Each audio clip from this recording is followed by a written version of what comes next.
Pilipinas, magandang araw po sa inyo, Luzon, Visayas at Mindanao, except sa mga dilis na nagpapakalat lagi ng fake news. Magandang araw po sa inyo. May binabalak na naman po si Aling Maliit. Naku po, talagang proven and tested na. Yan talaga yung karakter ni Aling Maliit. Kilala niyo yung tinutukoy kong Aling Maliit? Yung dating presidente, dating vice-presidente, ngayon gustong agawin ang speakership umano kay Speaker Bogie D. Hello? Bakit? Dahil hindi nyo mapigilan itong impeachment case ni Sara Duterte? Dahil under the leadership of Speaker Bogie D, uusad yung impeachment case ni Sara Duterte at talagang mai-impeach si Sara at aakyat yan ng Senado. Hindi nyo mapigilan, kaya papalitan na lang ninyo ang speaker. Sino ang gusto nyong ipalit? May mga bali-balita. Hindi pa naman ito confirmed Kasi makukonfirm lang natin yan once na talagang napalitan si Bogie D. Si Gloria. Si Aling Maliit daw po ang papalit. Di umano dito kay Speaker Bogie D. May mga nakita tayong pictures, may mga meetings. Ano yun? May papanood din ako sa inyong video At nandoon yung mga aso ni Sara. To, ready Kala nyo may nag-send sa atin ng picture na to. Hindi natin alam kung kaninong bahay yan. Yung nasa kabisera, nasa sentro ng lamesa, si Gloria. At kasama po dyan yung ilang mga aso. Yung mga maiingay at kahol ng kahol laban sa gobyerno. Mga bataan ni Sara Duterte. Number 1, si Tupac Show. Yan Halatang-halata Siyang siya Paano yan? Baka sabihin ninyo edited yan. Yan si Tupac Show. Nasa kabilang side, si Mike Defensor. Na isa rin sa napakaingay. May isa pang litrato. Itong lalaki na to, natatandaan nyo yung lalaki na yan. Kausap ni Gloria sa isang mesa. Yan po yung nasa dating opisyal ng National Printing Office. Natatandaan nyo yan. Yan yung nakamask Tapos, nag-resign daw siya sa National Printing Office. Ba tama ba NPO yun? Basta agency under PCO yun Wait lang, hanapin ko yung detalye Nag-resign daw siya dahil di niya na raw magustuhan yung korupsyon. Yun pala, bata rin pala nila. Ngayon naglalabasan na Teka, kailangan kompleto yung detalye. Ayon. Dati po siyang director ng National Printing Office. Tama, NPO. Ito yung attorney RJ Lim. Natatandaan niyo yung kwento na yan? Attorney RJ Lim ng National Printing Office. At nung natanggal po siya, lumabas na nag-resign sa PCO under Secretary Cesar Chavez that time, Ngayon, kasama niya na si Cathy Binag at si Rowena Guanzon. At Chief of Staff ni Kong Paulo Marcoleta dyan sa House of Representatives. Yan, magkakasama sila. Teka, pakita ko sa inyo yung picture na yan. Diba? Akala nyo lulusot kayo? Nagkakalabasan ng mga ebidensya ngayon. Kunyari, nag-resign, pero tinanggal kasi may bahid ng korupsyon. Yung iba naman, nagpapanggap lang talaga mga DDS. Tapos, makalipas ang ilang buwan, makikita mo, nasa kabilang bakod na. Nagsasalita na against the government. Yung script ninyo pare-parehas. Gawa naman kayo ng bagong kwento. Hindi Aalis ka, pahinga konti, maglalabas ka ng statement, pahinga konti, sisirain mo na ang gobyerno, babakbakan mo na, pahinga konti, andun ka na sa kabilang side, pahinga konti, gusto na mag-senador. Mga style ni Rowena Guanzon yan. Kaya hindi sila nagkakasundo-sundo Kasi ang dami na nila gusto maging senador, daw silang dapat Kaya nag-aaway-aaway na yan. Si Topacio, si Guanzon, nag-aaway-aaway na sila. Kasi they are competing for 12 spots na pagka-senador. Yung line-up lang line-up pa lang yan Kaya away-away sila. Ito yung sinasabi ko sa inyong RJ Lim. Natatandaan niya yan. Nag-trending itong picture na to noon Yan. Yung picture na yan, si PBBM at siya. Siya yung sinabi na nag-resign siya sa National Printing Office kasi marami ng corruption, etc. Yun pala, eventually lumabas na na-involve yan sa korupsyon, kaya tinanggal. Syempre, out of delicadeza, Actually, hindi delikadesa, no? Para may maganda pang pangalan pa rin siya, maganda pa rin yung exit niya, o sige, mag-resign ka na lang. Tapos nagsalita siya kung ano sinabi niya against administration, tapos ngayon, nabubulgar na. Kasama niya na sila Aling Maliit at ang grupo ni Gloria at iyang sila Kati Binag. Oh. Ingatan ninyo yung mga pictures ninyo. Naglilik yung pictures ninyo, oh. Napupunta sa amin, oh. Yan si Gloria. Yan si Kati Binag. Yan, magkakasama sila. O dito, si Topacio at si Mike Defensor. Anong pinagpaplanuhan nyo na naman? Sabi ng nabasa ko, baka Plant D na yan. Plan D, not Plant D. Plan D na yan. Kasi, una, hindi nag-work. Yung gusto nila mag-rally ang taong bayan para umalis si PBBM. Di ba? Hindi yan nag-work. Yung isa rin sa kanilang plano, palabasin natin na adik ang presidente. Incapacity, no? Hindi kayang manungkulan bilang presidente dahil adik. O, sinama na nila. Hindi nag-work yun eh. Sinama na nila may stage 4 cancer. Therefore, unhealthy ang ating presidente at dapat umalis siya sa kanyang pwesto at dapat palitan siya ni Sara Duterte. Hindi nag-work yan. Isa pang plano nila, in-impeach nila ang presidente, hindi nag-work yan. Actually, plan E na ito. Para isalba na to si Sara Duterte. Para na to sa 2028. Kasi kung hindi may impeach si Sara Duterte, makakatakbo siya sa 2028 at magkakaroon siya ng chance. Di ko sinasabing mananalo ha. Magkakaroon siya ng chance na manalo. Lahat sila ngayon nakasandal kay Sara Duterte. Kapag na-impeach si Sara Duterte, guguho sila lahat eh. Wala silang ibang pangalan na sinasandalan eh. Tanging Duterte lang. Pag nawala yung isang pangalan na sinasandalan nila, bulusok silang lahat dyan. Kaya kailangan nilang isalba at all cost. At all cost, ha? Gawin natin lahat, isalba si Sara Duterte para hindi siya ma-impeach. Ngayon, maganda yung development sa impeachment dahil talagang ma-impeach siya sa House of Representatives at uusad dyan sa Senado.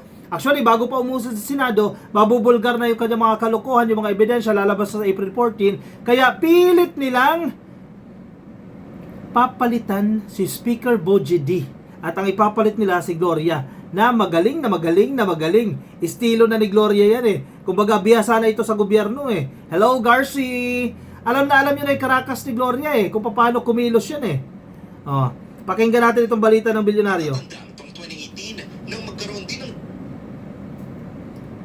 nabuko ang pag-uusap ni na dating Pangulo at pampugong na naman ang usapin ng kudita sa Kamara at paraan di umano ito para sa impeachment si VP Sara.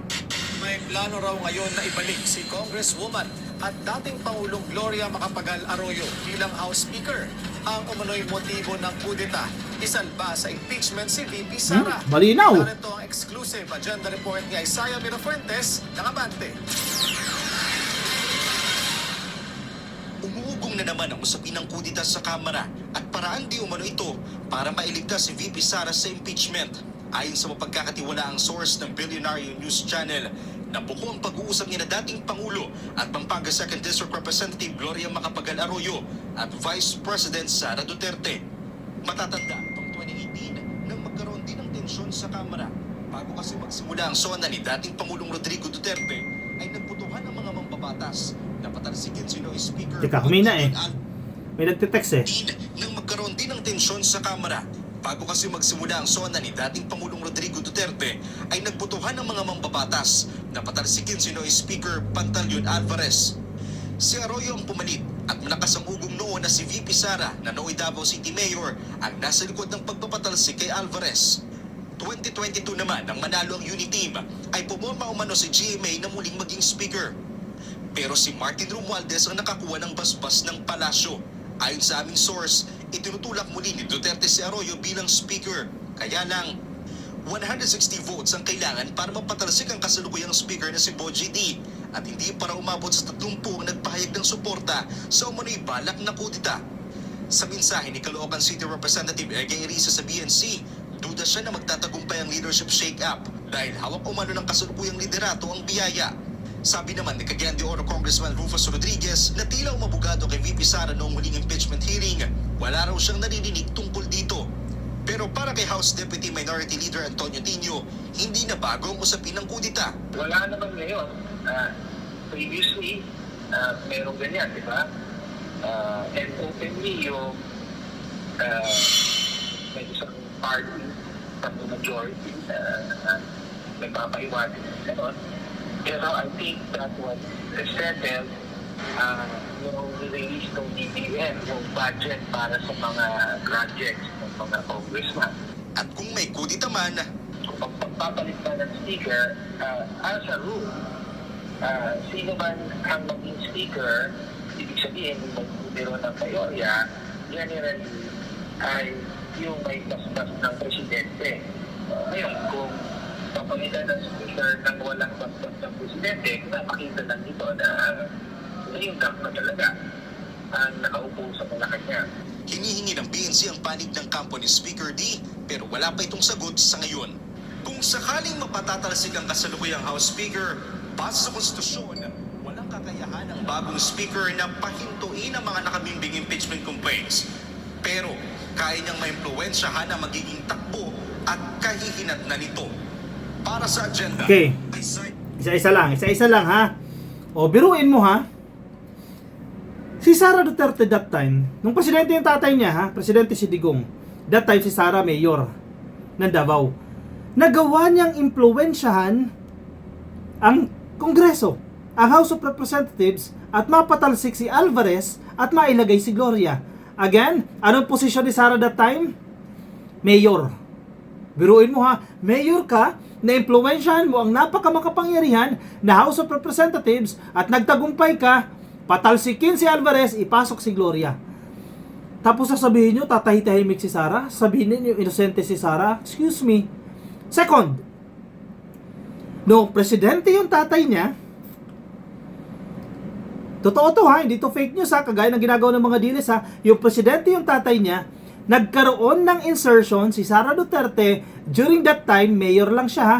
Alam mo kung magkano yung insertion? Tumataginting po na 1 billion pesos. Number one, paano magkakaroon ng insertion ang mayor? Hindi ka naman DPWH eh. Paano napakialaman ng mayor ang budget ng DPWH? 1 billion pesos. Kasi nga po, gaman ang angkan. Kasi nga po, ginamit po yung posisyon ni Digong para isulong yung interes ng kanyang pamilya. 1 billion insertion, mayor ka. Paano nangyari yon? Isa pa ha? At wait lang, yung sinasabi ko kanina na 1 billion insertion, alam ni Livisti yan. Alam ni Congressman Livisti yan dahil nandiyan niya sa Cabral Files sa sinasabi niya. May hawak siya ng Cabral Files. Ibinalita rin mismo ng Billionaire News Channel yan na merong insertion. Pero si Sara hindi siya nag-file ng cyber libel case against Bilyonaryo. Nasira siya dyan Nabulgar yung kanyang insertion. Isa pa, pangatlo na to ha. Nung si Digong po ang presidente, si Pulong Duterte nagkaroon ng 51 billion pesos budget. Hindi million ha, 51 billion pesos sa loob lamang po ng 3 taon. Samantala, ka-coffee, yung ibang mga distrito, 500 million lang pahirapan pa sa loob ng 1 taon. Again, 500 million pahirapan pa sa loob ng 1 taon. So let's assume, 500 million naman. Sa loob ng 3 taon, that's 1.5 billion pesos lang. 1.5 billion pesos. Pero si Pulong Duterte, 51 billion in 3 years. Again, bakit ganon? Kasi nga po, ginagamit ang impluwensya para isulong ang kapakanan ng pamilya. Tapos, ang mga dilis, proud na proud pa kayo dyan.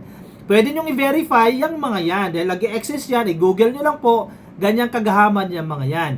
Ang punto ko, si Sara, mukhang tatahitahimik lang, pero kumikilos pa ilalim. At ang kasabot niya, itong si Aling Maliit.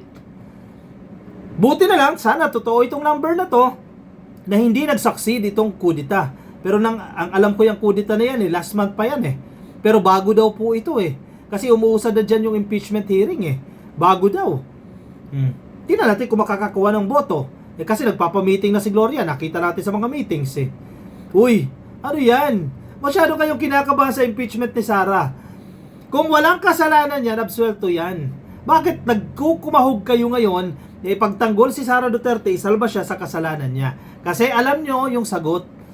May kasalanan si Sara, mananagot siya, mai-impeach siya, matatanggal siya sa pwesto, at hindi na magiging presidente yan, sira ang pangalan na nag-iisang sinasandalan ninyo. Aray ko po, Sabi sa mga bata, aray mo! O siya, i-comment ang inyong opinion, reaction dyan sa comment section para mabasa po ng ibang ka-coffee. Nasa Facebook, please like and follow, YouTube subscribe, TikTok subscribe, and magkita-kita po tayo sa aking susunod na video. Bye-bye!